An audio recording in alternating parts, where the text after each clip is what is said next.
The massive crystal dome of the Galactic Council chambers glittered under the light of 3 suns. Inside, 200 alien representatives from across the galaxy sat in tiered rows, their attention fixed on the holographic display floating in the center of the room. The image showed a small blue planet, third from its yellow star. Earth, announced High Counselor Reed, his scaled fingers tapping against the smooth surface of his control panel. A level 4 civilization that has barely reached its own moon. They refuse to join the Galactic Council and continue to expand their military presence in their local space. Murmurs rippled through the chamber. A level 4 civilization daring to refuse the Council's authority was unheard of. Most species joined eagerly, accepting the Council's protection and guidance. Their military capabilities are primitive, continued Reed, bringing up images of Earth's orbital defenses, simple kinetic weapons, chemical rockets, and basic energy shields. Nothing that could challenge even our smallest battle group. In the middle row, Commander White of the Council's defense fleet leaned forward, his reptilian eyes narrowing. Something about the humans' defenses bothered him, but he couldn't quite place what it was. The layout seemed too simple, too obvious.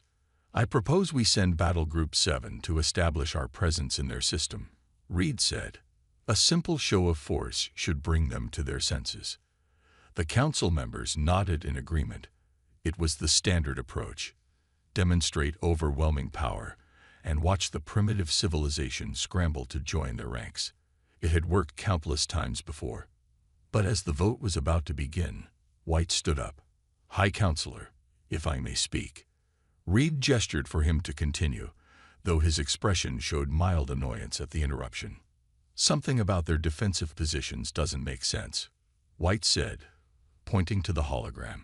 They've left obvious gaps in their coverage.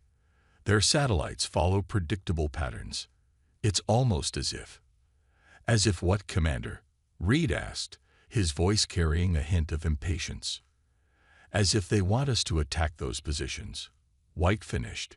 In all my years studying military strategy, I've never seen a species leave such obvious weaknesses unless it was a trap. Laughter echoed through the chamber. Several council members shook their heads or waved dismissive appendages. Commander, Reed said, his voice dripping with condescension, these are humans we're talking about. They still use combustion engines in their ground vehicles. Their most advanced computers use silicon chips. They're barely more advanced than animals. White sat down, but the uneasy feeling in his gut remained. He'd fought enough battles to know when something wasn't right. The Council voted overwhelmingly to send Battle Group 7. 30 warships, each capable of destroying a small moon, would enter the Sol system in 3 days. The humans would be given one chance to surrender and join the Council. If they refused, well, a few demonstrations of power usually change minds quickly. As the Council members filed out of the chamber, White stayed behind, studying the hologram of Earth's defenses. He zoomed in on one of the orbital platforms, noticing something odd. The platform's energy signature was too low for its size. Either human technology was even more primitive than they thought, or... His thoughts were interrupted by Reed's voice. Still worried about the primitives, Commander? White turned off the hologram. I hope I'm wrong, High Counselor. For all our sakes. 3 days later, Battle Group 7 entered hyperspace, its 30 ships arranged in perfect formation. They would emerge near Earth's moon, presenting an overwhelming display of the Council's power. As the ships disappeared into hyperspace, White stood in the control center, watching the readings. He couldn't shake the feeling that they were making a terrible mistake. The humans' defenses were too obvious, too primitive, too perfect. He just hoped he would be proven wrong. But deep down, he knew the Council was about to learn a very important lesson about underestimating humanity. Battle Group 7 emerged from hyperspace near Earth's moon, their 30 massive warships forming a perfect arrow formation. Admiral Green of the alien fleet smiled at his tactical display. The human defenses were exactly as the Council's scans had shown. Primitive satellites and a few small orbital platforms. Send the message, Green ordered, His communications officer transmitted the Council's demand: surrender or face destruction. The response came quickly, but not in the form they expected. Instead of words, they received a simple audio file, something humans called music. The song was old, its lyrics speaking of never giving up and never surrendering. Green laughed. Such primitive defiance. Begin the attack pattern. That's when everything went wrong. The primitive satellites suddenly came alive, but they weren't weapons platforms as the aliens had assumed. Each satellite split open, releasing clouds of what looked like metal dust. Within seconds, the dust had spread throughout the space around the alien fleet. "Sir," the sensor officer called out, his voice shaking, "we can't get clear readings through this cloud." Green wasn't worried. Their shields could handle any primitive weapons. Press forward. Launch fighters to clear a path. The fighter squadrons launched, their sleek ships cutting through the metal cloud. But as they did, the dust began to stick to their hulls. Within moments, the fighters' engines started to sputter and die. "It's some kind of smart metal," the science officer shouted. "It's attacking our power systems." Before Green could respond, a new threat appeared. From behind Earth's moon came dozens of human ships. They were blocky and inelegant compared to the Council's sleek vessels, but they moved with surprising speed and precision. "Impossible," Green whispered. These weren't the primitive ships they'd seen in the Council's intelligence reports. These vessels were armed with weapons he'd never seen before. The human ships opened fire, but instead of energy beams or plasma torpedoes, they launched what looked like simple metal projectiles.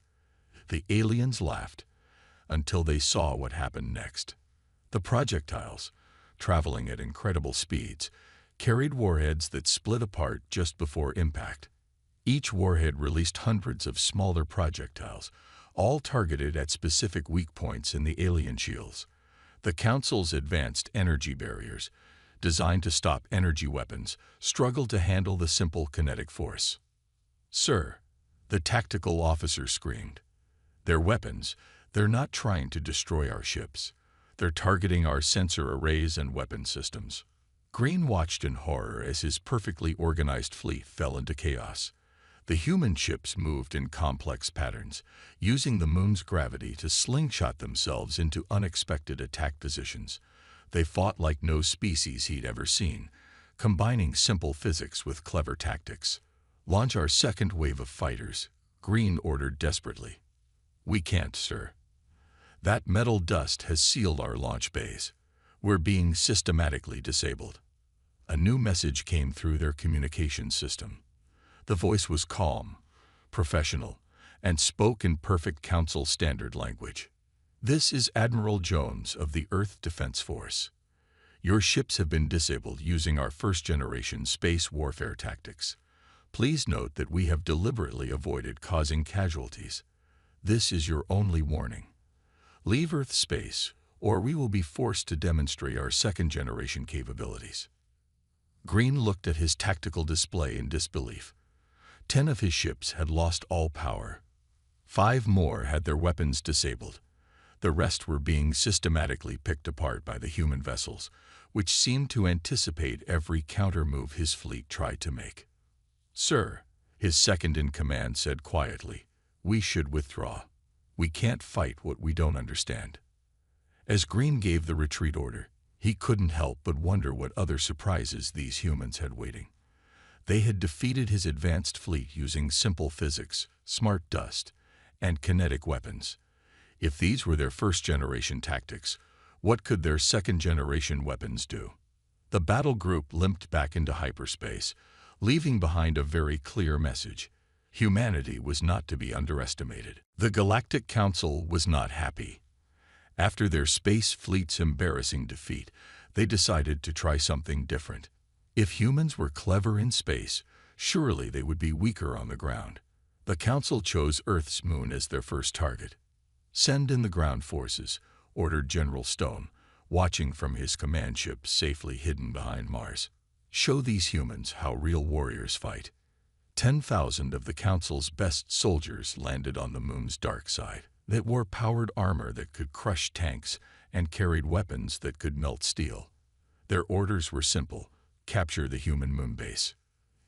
The alien soldiers marched confidently across the moon's surface, their heavy boots leaving deep prints in the gray dust. Their commander, Captain Pike, led from the front, scanning for any sign of human defenses. The moon base sat quietly ahead of them, looking almost abandoned. "This is too easy," Pike said to himself. He was right. The first surprise came from the dust itself. The alien soldiers suddenly found their armor getting heavier and heavier. The moon dust wasn't just dust. It contained billions of tiny machines that were slowly coating their suits, adding weight with each step. "It's a trap," Pike shouted, but it was too late. His soldiers were already struggling to move. Then the ground began to shake. Hidden doors opened in the moon's surface, and human tanks rolled out. But not normal tanks. These vehicles were flat and wide, designed specifically for moon combat. They moved like giant crabs, using 6 legs instead of tracks to walk across the surface. "Form defensive positions," Pike ordered. But in the low gravity, his soldiers couldn't move fast enough. Their heavy armor, made even heavier by the smart dust, turned them into easy targets. The human tanks fired, but not with normal shells. Instead, they launched nets made of some strange metal that wrapped around the alien soldiers. In the moon's low gravity, the tangled soldiers floated helplessly. "Where are the humans?" Pike wondered. He got his answer when the moon's surface cracked open again. This time, human soldiers emerged from hidden tunnels. They wore light armor that looked primitive compared to the alien suits, but they moved like acrobats in the low gravity. The human soldiers carried simple weapons, magnetic guns that fired metal slugs. Against the aliens' advanced armor, such weapons should have been useless. But the humans had done their homework. The magnetic bullets were designed to stick to the alien armor and slowly drill through it, disabling systems rather than killing the soldiers inside. "They're everywhere," an alien soldier screamed. The humans were using the moon's low gravity to jump incredible distances, attacking from above and below through a network of tunnels that honeycombed the entire area. Pike watched in disbelief as his forces were systematically taken apart. The humans weren't just fighting. They were dancing through the battlefield, using the moon's conditions to their advantage. When his soldiers tried to use their energy weapons, the shots went wild in the low gravity, missing their targets completely. A message crackled through Pike's communication system. "This is Colonel Black of the Earth Defense Force Moon Division. Your forces are surrounded. We have disabled most of your weapons and mobility systems. Surrender now." Pike looked around. His soldiers were either trapped in nets, stuck in the heavy dust, or tangled in the tunnels. The humans had turned the moon itself into a weapon, using its unique conditions to defeat a technologically superior force. "We surrender," Pike said, realizing that the Council had underestimated humans once again. They hadn't just adapted to fight on the moon. They had completely reinvented ground combat for low-gravity conditions. As human soldiers helped the aliens up, Pike noticed something interesting. The humans' primitive equipment wasn't primitive at all. It was perfectly designed for moon combat. Sometimes, he realized, simpler was better. The Council had learned another hard lesson. Humans didn't just adapt to their environment. They made the environment work for them. The Galactic Council met in an emergency session. After losing both space and ground battles, they thought they had finally found humanity's weakness: industrial capacity. "Look at these numbers," said Economic Advisor Brown, pointing to the holographic display. "Humans take months to build a single warship. Our factories can make 10 ships in that time. We simply need to outlast them." The Council members nodded in agreement. It was simple math. The humans had lost several ships in the previous battles, while the Council had thousands more ready to deploy. But they were about to learn another lesson about human capabilities. Deep in the asteroid belt between Mars and Jupiter, something incredible was happening. The Council's spy ships watched in confusion as human ships appeared to be eating the asteroids. "What are they doing?"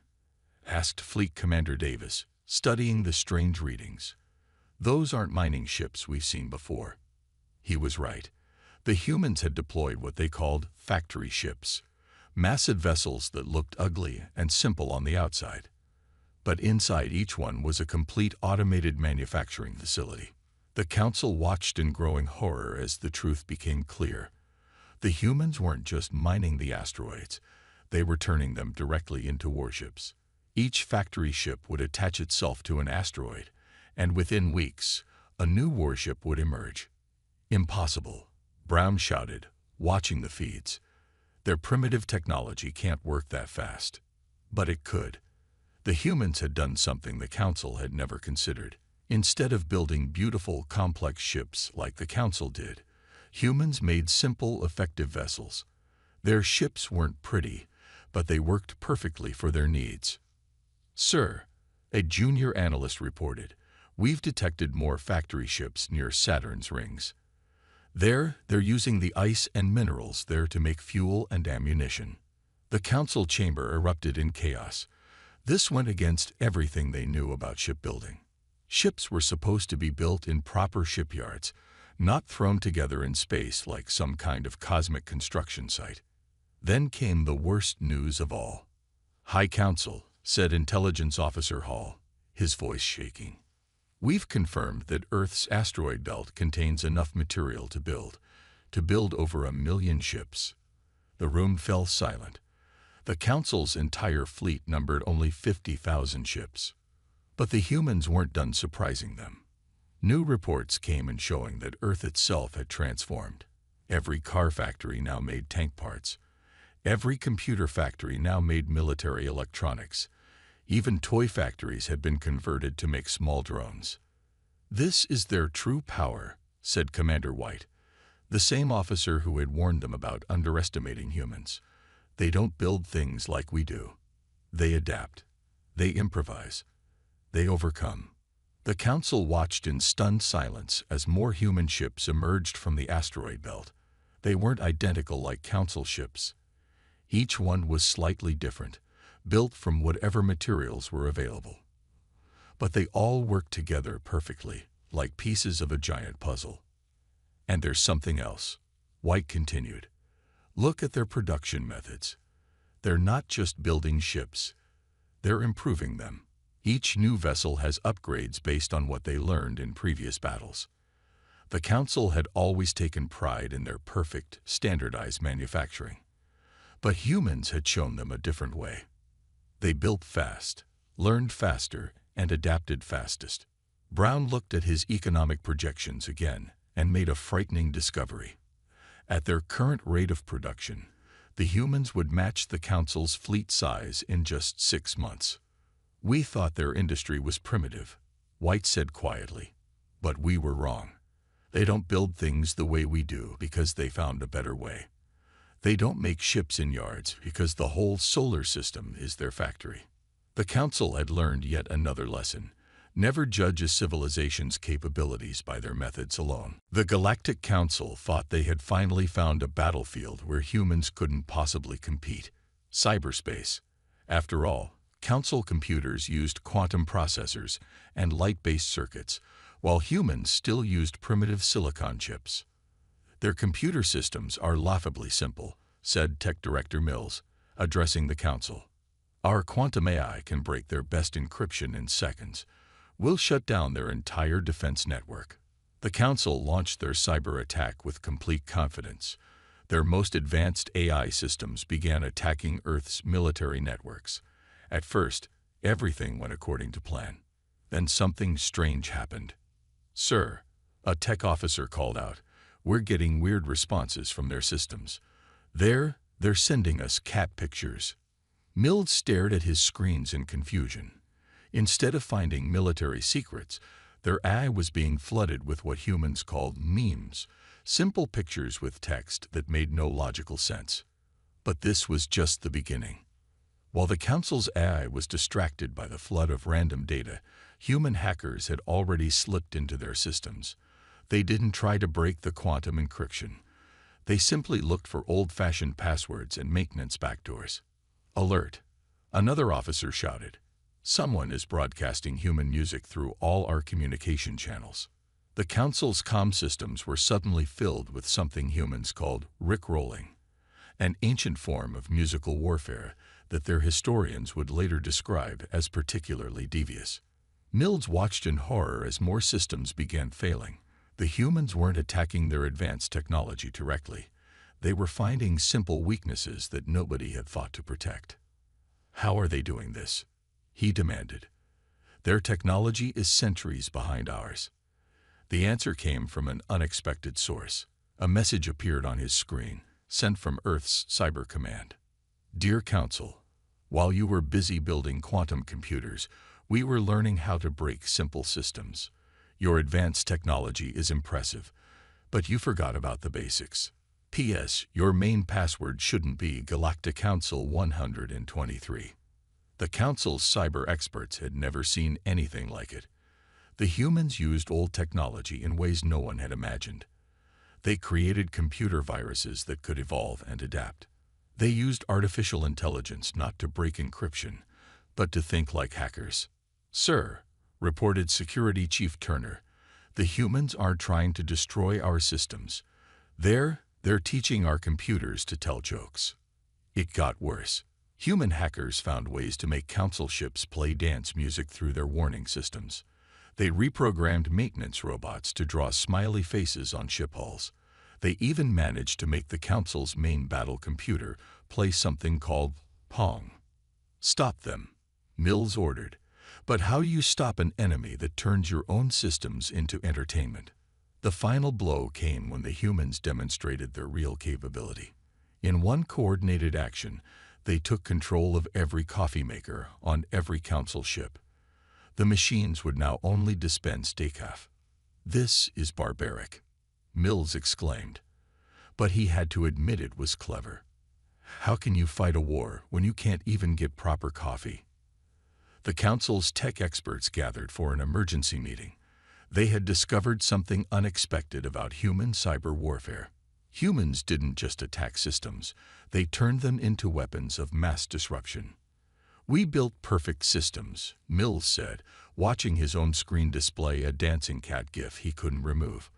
But the humans? They understand chaos. They don't try to break our technology.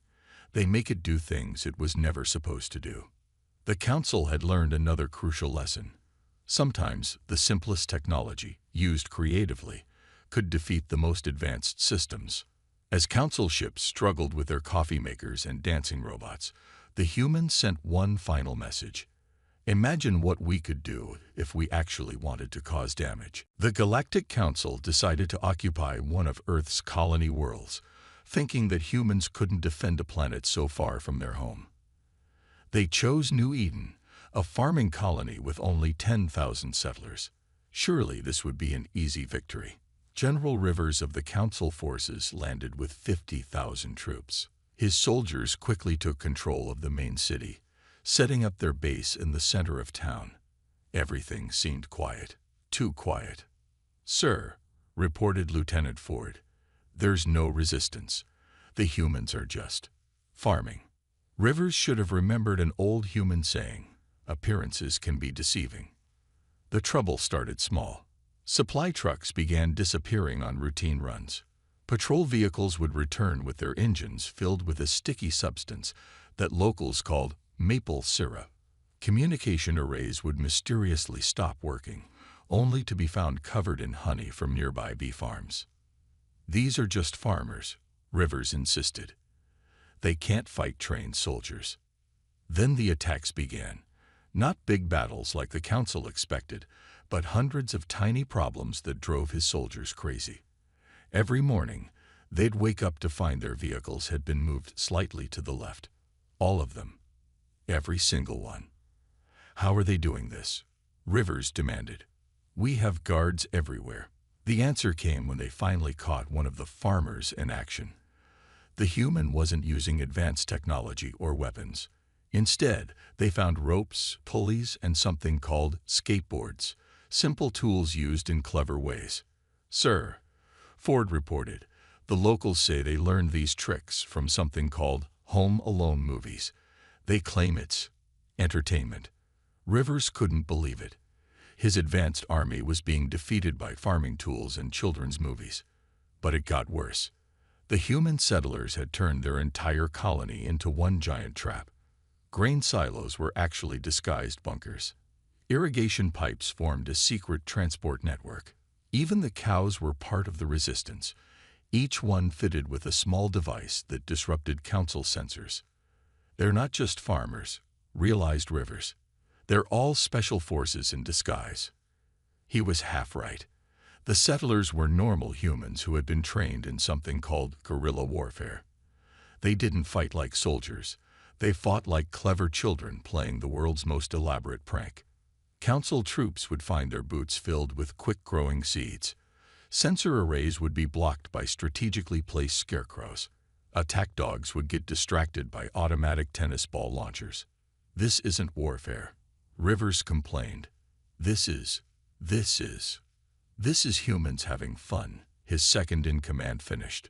The final straw came during a major council operation to sweep the farming areas. 5,000 troops moved out in perfect formation, ready for battle. Instead, they found themselves stuck in fields where the irrigation had turned the ground to mud. As they struggled, local birds, trained by the settlers, swooped down to steal their shiny equipment. That evening, Rivers received a message. It was written on the side of a cow that had wandered into his command center. Dear General, hope you're enjoying your stay on New Eden. By the way, we've only shown you our defensive tricks. Would you like to see our offensive capabilities? P.S. The cow is not actually a cow. Rivers looked at the cow. The cow winked at him. Within an hour, the council forces were evacuating. As they left, Rivers heard the settlers had organized something called a victory barbecue. They even invited the remaining council troops to join them. I don't understand these humans, Rivers said, watching his mighty army retreat from farmers. They turned warfare into a game, and then they won that game using tools you'd find in a garden shed. The council had learned perhaps their most important lesson yet. Humans didn't need advanced weapons to win. They just needed creativity, humor, and apparently, a really good barbecue sauce recipe. The Galactic Council gathered for what they hoped would be their final meeting about the human problem. After 6 embarrassing defeats, they had decided to send their entire fleet, 100,000 ships, to end this once and for all. The humans have clever tricks, said High Commander Ross, but they cannot stand against our full might. As the Council fleet prepared to jump to Earth, something unexpected happened. Every screen in the Council chamber lit up with a single message. Please stand by for humanity's final demonstration. What demonstration? Ross demanded. His answer came quickly. At exactly the same moment, on 1,000 different Council worlds, something impossible happened. The lights went out. Not just in one city, but on entire planets. Report, Ross shouted. The reports came flooding in. On each world, human special forces had appeared from nowhere. They hadn't attacked anyone. They had simply shut down every power plant at exactly the same time. How did they get past our defenses? Someone asked. Then came the second demonstration. Every council ship in the massive fleet received a simple message. Your navigation systems are now running Windows 95. Have a nice day. The mighty council fleet, pride of the galaxy, found itself unable to jump to hyperspace. Their advanced computers had been replaced with ancient human software that kept showing them something called a blue screen of death. This is impossible, Ross whispered. But the humans weren't done yet. On every council world, on every ship, and in the council chamber itself, holograms appeared. They showed recordings of every mistake the council had made in their war against humanity. The space battle where primitive weapons had defeated their shields. The moon battle where simple tricks had trapped their soldiers. The factory ships building new vessels from asteroids. The cyber attacks that turned their computers into joke machines. The farmers who had defeated their best troops. Then a new hologram appeared. It showed the location of every human special forces team on every council world. They had been there for months, hidden in plain sight. "Greetings, Council," said Admiral Jones, appearing in the chamber. Not in person, but as a simple hologram projected from a device that had been hidden in the chamber's coffee maker. "You have seen only a fraction of humanity's capabilities," Jones continued. "We have shown you our restraint. We disabled rather than destroyed. We humiliated rather than harmed. We played pranks rather than started wars." The council members looked at each other nervously. If this was humans showing restraint, what were they capable of when they really wanted to fight? "Here is humanity's offer," Jones said. "Join us as equals. Learn from us as we can learn from you. Together, we can be stronger than apart. You have 1 hour to decide." The council chamber erupted in argument. But deep down, they all knew the truth. Humanity had beaten them not with superior technology, but with creativity.